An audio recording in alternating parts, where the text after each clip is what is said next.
therefore is my nature to create a resting place of stress in my life.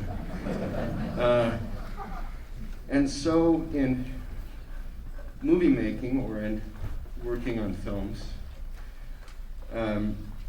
my real hunger is to not be stereophonic in my thinking, and to be able to focus and invest singularly.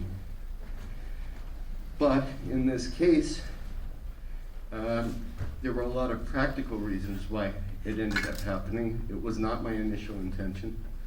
I was going to, until 1 month before the first day of photography, I was going to do it with somebody else. And that fell apart, and I virtually had to jump in, and I'm so glad it happened, because what an opportunity to work with my daughter.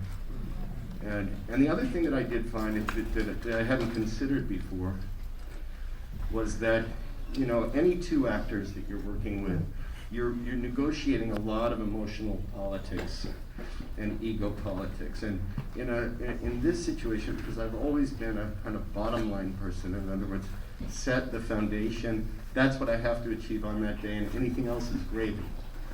And so I always kind of felt comfortable knowing when I had at least hit what I was supposed to contribute foundationally, and then I could completely focus on her, where I would have otherwise perhaps had to explain to somebody why I wasn't doing as many takes on them as I was on her.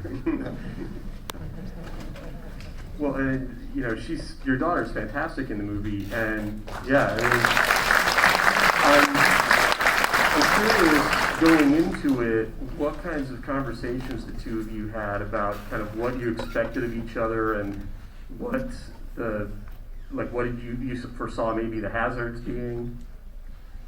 Well, there's a concern that anybody would have about setting up their kids for any kind of potential failure, especially if it's in a public forum like this and so on. And so I think that the insobriety of my